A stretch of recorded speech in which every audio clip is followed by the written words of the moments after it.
So guys, welcome back to our channel once again. Today on our biology exam revision series, you will learn about the structure of DNA and protein synthesis. So ensure to stay till the end of this video, as this is an important topic in your biology. Also, at the end of this lesson, you will get a free biology exam revision question to test your knowledge. So we have to know that the DNA is made up of lots of units called nucleotides, and then each nucleotide consists of one sugar molecule, one phosphate molecule, and one base. So the sugar and phosphate molecules in the nucleotides form a backbone to the DNA strand.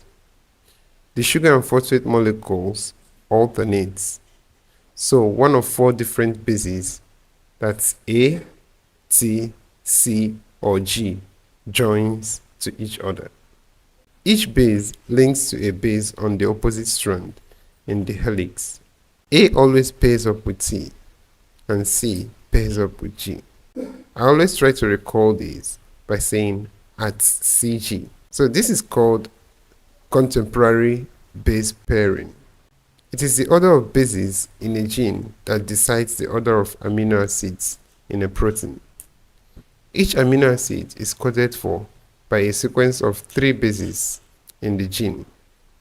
So the amino acids are joined together to make various proteins, depending on the order of the gene's bases. There are parts of the DNA that don't code for proteins. Some of these non-coding parts switch genes on and off, so they control whether or not a gene is expressed. So proteins are made in the cell cytoplasm on tiny structures called ribosomes. To make proteins, ribosomes use the code in the DNA. So DNA is found in the cell nucleus and can't move out of it because it's really big. So the cell needs to get the code from the DNA to the ribosome.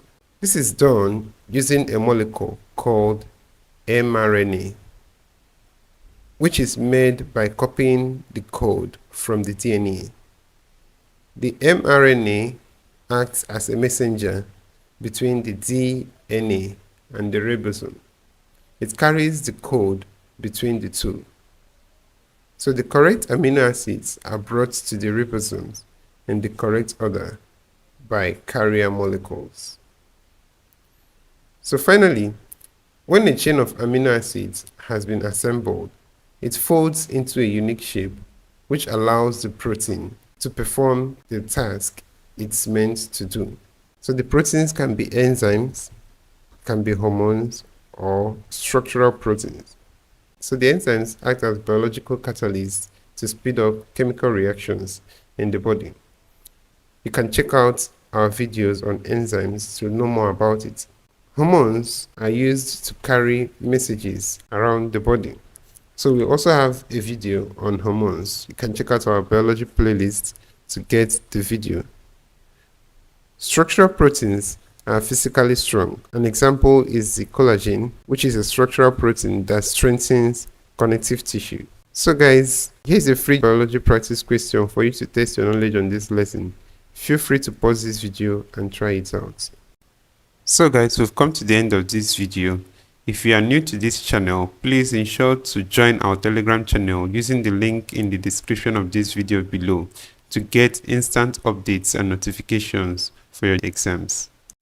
Don't forget to like and share this video with your friends if this video was helpful.